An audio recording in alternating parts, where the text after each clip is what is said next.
नमस्कार. मंगळवार दिनांक 12 नोव्हेंबर रोजी बार्शी येथे उद्धव ठाकरे यांची जाहीर सभा आयोजित करण्यात आली होती. या सभेत बोलताना त्यांनी भाजपासह महायुतीवर सळकून टीका केली. काय म्हणालेत शिवसेना पक्षप्रमुख उद्धव ठाकरे तर ऐकूयात. जमलेल्या माझ्या तमाम महाराष्ट्रप्रेमी बांधवांनो, भगिनींनो आणि मातांनो, हे मोबाईलचे टॉर्च कुठपर्यंत गेलेत, म्हणजे ही गर्दी कुठपर्यंत आहे हे टॉर्च पेटल्यानंतर लक्षात आलं. आणि हे नुसते टॉर्च नाही आहेत, या धगधगत्या मशाली आहेत, जे संपूर्ण या गद्दार आणि भ्रष्ट कारभाराला जाळून टाकणार आहेत. या 20 तारखेला मी आज बार्शीमध्ये आलो. इथे वळल्यानंतर दिलीपरावांना म्हटलं की दिलीपराव, गेल्या वेळेला याच रस्त्यावरती दुपारची सभा झाली होती, बरोबर ना? तुमच्यापैकी अनेक जण असतील. आता या वेळेला मी माझं कर्तव्य केले, दिलीपरावांना उमेदवारी दिलेली आहे. आता पुढचं कर्तव्य तुम्ही करायचंय, आमदार बनवून द्यायचा. मला शेवटचा पॅराग्राफ जो त्यांनी म्हटलं, काय ते वाळू वगैरे वगैरे वगैरे, ही अशी माणसं आपण निवडून कशी काय देऊ शकतो? म्हणजे झेंडा फडफडतोय बरोबर आहे, पण माणसं फडफडतात इकडे तिकडे इकडे तिकडे इकडे तिकडे, कधी इकडे कधी तिकडे, कधी तिकडे कधी इकडे. हे लांछन आहे आपल्याला. म्हणजे या बार्शीच्या आमदारांनी जी काही गद्दारी केली त्याला उत्तर मी तर म्हणेन दिलीपरावांनी तर दिलेलंच आहे, पण आपल्या ओमदादांनी पण दिलेलं आहे. आणि ते उत्तर का त्यांना पण पैशाच्या ऑफर झाल्या नसतील असं तुम्हाला वाटते? पण पैशाच्या ऑफर, मगाशी गेलो होतो कैलासकडे, मी त्या सभेत बोलताना बोललो की आपला कैलास दादा हा तर सोन्याच्या लंकेपर्यंत, म्हणजे तिथे जाऊन आला. परत समोर दिसत होती सगळं लख लख लख लख, ते काय गाणं नाही, लख लख लख लख लख लख, ती सोन्याची लंका दिसत होती. आणि माझ्याकडनं तर पक्ष चोरलाय, नाव चिन्ह सगळं चोरलंय, तरी देखील हा परत आला. आणि एकटाच, म्हणजे एकटाच रस्त्यावरती उतरला. मला फोन करतोय कैलास की मी कुठे आहे मला माहिती नाही, कोणत्या दिशेला चाललोय माहिती नाही, मी या भागात कधी आलेलोच नाही. म्हटलं जरा तुझ्या आजूबाजूला काय दिसतं? मग त्यांनी ते सांगितलं, खाणा खुणा सांगितल्या. म्हटलं एक काम कर, जिथे असशील तिकडे कुठे आत नीट जाऊन बस. आणि मग तिथून त्याला मी घेऊन आलो. मी म्हणजे आपला माणूस पाठवून घेऊन आलो. पण याला धाडस लागतं, याला काळीज लागतं. कारण कैलासला माहिती होतं की समोर सोन्याची लंका जरी दिसत असली तरी ती लंका रावणाची होती. आणि रावणाची लंका या निवडणूक सगळ्या गोष्टी मी करून दाखवेन. अगदी वैराग तालुका अहो कधीपासून मागणी आहे. युती सरकार होतं आपलं तेव्हा हे नालायक, तेव्हा त्यांना शिवसेना चालत होती. कारण महाराष्ट्रात कोण ओळखत नव्हतं. बसले आपल्या खांद्यावरती. आपल्याला वाटलं काय भगवा झेंडा हातात आहे, आपल्यासारख्यांचं स्वच्छ मन असेल, आणि फिरवलं महाराष्ट्रामध्ये.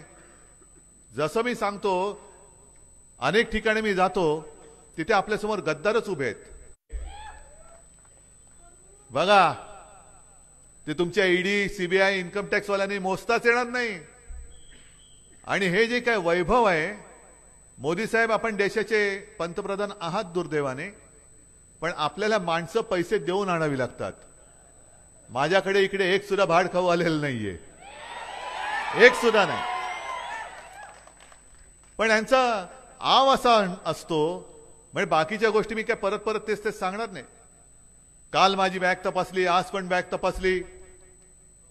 म्हणजे माझी बॅग काय ऑटो चेकिंग वरती टाकली की काय?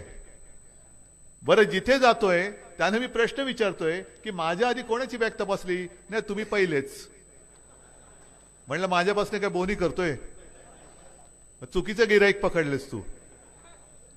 पण माझी बॅग तपासली जाते, मला काही हरकत नाही. ज्याला माझा आक्षेप आहे. 6 वाजले, किती आता 9:30 वाजले, बरोबर आहे. ही एवढ्या वेळ माझी माणसं माझ्यासाठी थांबून राहत आहेत. आता जसे ते फिरतायत विमानाने आणि हेलिकॉप्टरने, आपणही फिरतोय. पण त्या अंशावरनं मी उमरग्याला यायला निघालो, हेलिकॉप्टर उडायला अजून परवानगी नाही का? ने मोदीजी लँड करतायत सोलापूरमध्ये. आता औसा कुठे, उमरगा कुठे, सोलापूर कुठे? पण आल्यानंतर तुमच्या विषयाचं काहीच बोलत नाही. मी मराठवाड्यात फिरलो, सगळा महाराष्ट्र एक दौरा झाला माझा. आता परत उद्या कोकणात जाणार, आणखीन इकडे तिकडे चाललंय. जेवढे दिवस मिनिटात तेवढ्या माझ्या सभा आहेत, रोज 4-4, 5-5 सभा आहेत.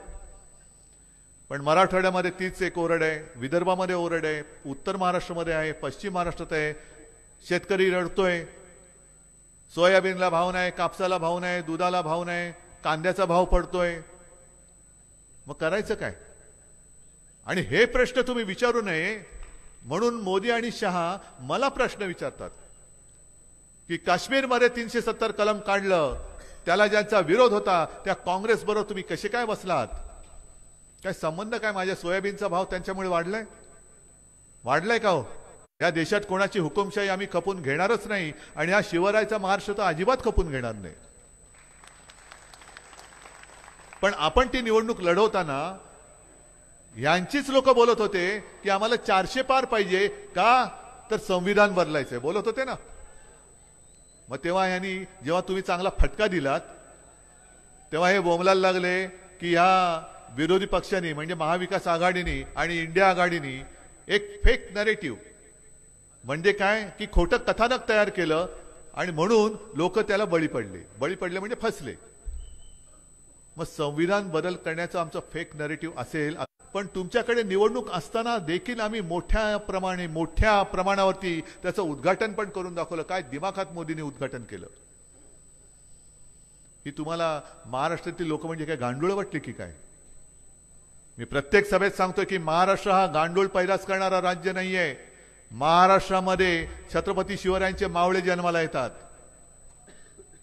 ही गांडुळांची पैदास नाहीये. तुम्ही सगळं काही गुजरातला नेताय. बरं, मी प्रत्येक सभेत मुद्दामून सांगतोय कारण कुठेही मला गुजरात आणि महाराष्ट्र असा वाद नाही करायचा. या बार्शीमध्ये सुद्धा अनेक गुजराती राहत असतील, महाराष्ट्रामध्ये राहतात.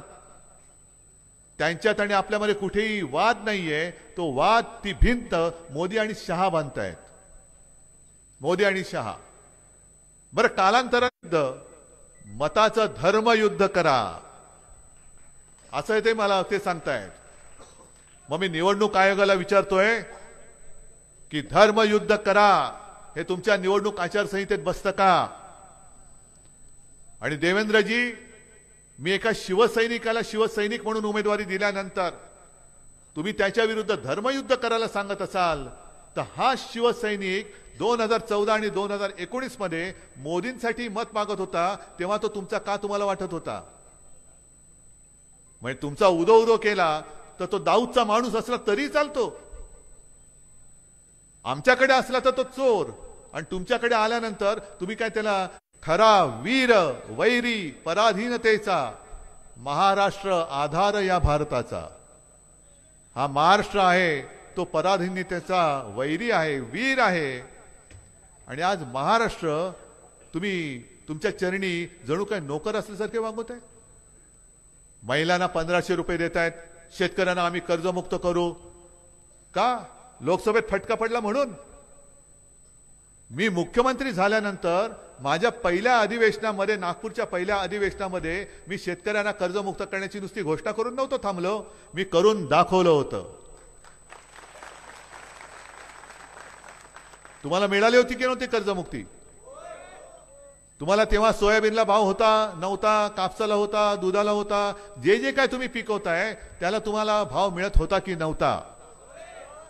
मग आता जी काय परिस्थिती आहे, सोयाबीन तुम्ही फिरा ना इकडे, किती काय शेतकरी आलेत का रे? सोयाबीनचे आलेत ना? जे काय तुम्ही इकडे पिकवता, कारण मी विदर्भ मराठवाड्यामध्ये फिरलो, हा पण मराठवाड्याचा आहे. इकडे थोड्या सोलापूरमध्ये जरी आला तरी आपला हा भाग जातो धाराशिवमध्ये मतदारसंघात. पण ते सगळे शेतकरी मला सांगतात की तुमच्या वेळेला आम्हाला सोयाबीनला 10,000च्या वरती भाव होता, कापसाला भाव होता. आता सगळं पडत चाललेलं आहे. आणि जीएसटी एवढी आपलं सगळं पिळून टाकते, आयुष्य नासवून टाकते की सकाळी उठलो उठल्यानंतर आपण ब्रशिंग करतो, ब्रश घेतला त्या ब्रशला जीएसटी लागलेली असते, ब्रशवरती पेस्ट दिला गेलो साबणावरती जीएसटी, कपडे घातले कपड्यावरती जीएसटी, ब्रेकफास्ट केला त्याच्यावरती जीएसटी, हॉटेलमध्ये गेलो त्याच्यावरती जीएसटी, शेतकऱ्यांच्या अवजारावरती जीएसटी आहे की नाही, खतावरती आहे की नाही, कीटकनाशकावरती आहे की नाही, त्याच्यानंतर तुमची जी काय अवजार असतील त्याच्यावरती जीएसटी आहे की नाही. मग जीएसटी काय तुम्हाला सोडत नाही. तुम्ही उठल्यापासून झोपेपर्यंत जीएसटी आहे. म्हणून या निवडणुकीत काय करा, 5 जीवनावश्यक वस्तूंचे भाव शेतकऱ्याचं नुकसान होऊ न देता आपण स्थिर ठेवून दाखवणार आहोत. दिलीपराव तुम्ही सोबत होतात आणि आपलं सरकार होतं तेव्हा आपण हे करून दाखवलं होतं. मनोहर जोशी मुख्यमंत्री असताना 5 जीवनावश्यक वस्तूंचे भाव स्थिर ठेवून दाखवले होते. मुलींना मोफत शिक्षण दिलं जातं तसं मी माझ्या महाराष्ट्रामध्ये जन्मलेल्या मुलांना सुद्धा मोफत शिक्षण देऊन दाखवणार आहे. कारण या काही गोष्टी म्हणजे तुम्ही तर जगता आहात आणि तुमच्या आयुष्याच्या ज्या बातम्या आमच्यापर्यंत पोहोचतायत ह्या नुसत्या बघून मी सोडून नाही देत. मी कालच्या सभेत सांगितलं तेच तुम्हाला आज परत सांगतोय की टीव्ही चॅनलवरती अनेक बातम्या येत असतात. काल मी सहज एक बघितलं, राजदीप सरदेसाई यांनी एका शेतकऱ्याच्या ते घरी गेले अमरावतीमध्ये. दुर्दैव असं की त्या शेतकऱ्याने आत्महत्या केलेली, त्या आत्महत्या झालेल्या शेतकऱ्याच्या घरात राजदीप सरदेसाई गेले. त्याची विधवा पत्नी बसलेली, 2 तरणीबाण मुलं, आणि मग तो त्याने विचार होतो तुमचं नाव काय, कितीचं कर्ज होतं, 1,00,000-1,15,00,000चं कर्ज असेल. मग दोन्ही मुलांना विचारलं तू काय करतोस, काय शिकतोस. तो मी शिक्षण सोडून दिलं आता, कारण शाळेची फी कशी भरायची, शिक्षण घेणार कसं, शिक्षण घेण्याची इच्छा आहे पण घेऊ शकत नाही कारण डोंगरासारखं कर्ज आहे. ते कर्ज फेडत आणि मग त्यांनी त्याला विचारलं त्या मुलाला, अरे तू शेती करणार का. तो मी शेती अजिबात करणार नाही, हमाली करेन पण शेती करणार नाही. दुसऱ्याला विचारलं, तो काय करणार, दुसरा पर्याय काय माझ्याकडे आहे, कर्ज डोक्यावरती कर्ज आहे, फेडावं तर लागेल. कारण शेतकरी म्हणजे काय अदानी नाहीये कर्ज माफ व्हायला, मोठे कोणी उद्योगपती नाहीयेत की झालं कर्ज माफ. पण ज्या मुलांना, शेतकऱ्याच्या माझ्या मुलांना शिकायचंय त्या मुलांना शिकता येत नाही. कारण का, की फी भरायला पैसे नाहीत, वडिलांच्या डोक्यावरती कर्ज आहे, वडिलांना मला मदत करावी लागते, त्यांना मदत केली तर ते माझ्यासाठी माझ्या कुटुंबासाठी खपतायत, झटतायत, त्यांना मदत करायला म्हणून मुलं शिक्षण सोडतायत. आणि मग अशा मुलांना शिकवायचं नाही तर काय करायचं, नुसतं बघत बसायचं. काश्मीर में 370 कलम निकाल दिया, त्याने काय मुलगा शिकतोय. मुलगी शिकली, प्रगती झाली, 1500 देऊन घरी बस. त्यांना नोकरीसाठी उद्योग आले पाहिजेत. ना शिक्षणाचा पत्ता आहे.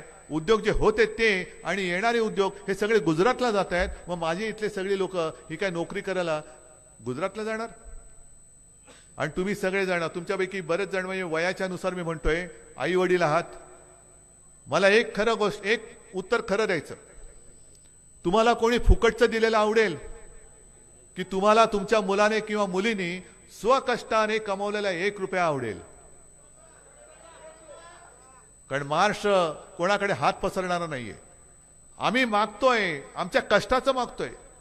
शेतकरी जो हमी भाव मागतोय त्याला फक्त हमी भाव द्या. 1500 वगैरे नाही दिले तरी चालते, हात नाही ठेवणार जागेवर. हीच तर शिकवण आम्हाला छत्रपती शिवाजी महाराजांनी दिलेली आहे. आणि ही शिकवण, हे संस्कार हे पुसून टाकायला चाललेले आहेत.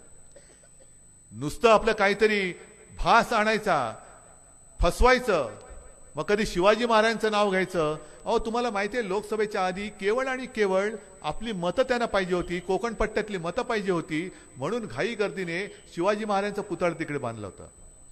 पण त्या पुतळा बांधण्यामध्ये पुतळ्यात सुद्धा नालायकांनी पैसे खाल्ले. पुतळ्यात, महाराजांच्या पुतळ्यात सुद्धा 8 महिन्यामध्ये आपल्या या दैवतांची पोलीस स्टेशन्स उभारणार आहोत जिकडे महिला अधिकारी आणि कर्मचारी सुद्धा महिलाच असतील.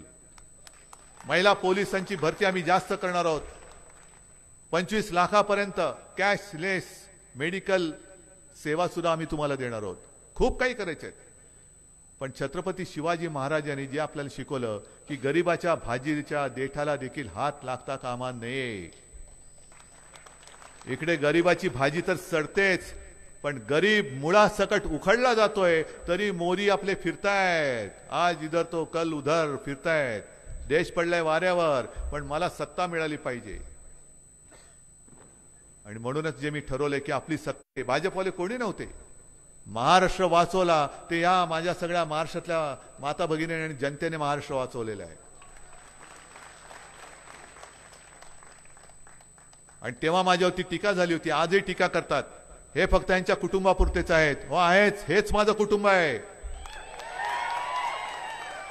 जेव्हा आपल्या पाठी कोणी नसतं त्यावेळेला जे असतात ते कुटुंब, नाही तर दुसरं काय म्हणायचं. आज माझ्याकडे काही नसताना तुम्ही आहात, मी हे सगळं तुम्हाला देणार म्हणतोय, माझ्याकडे आहे काय?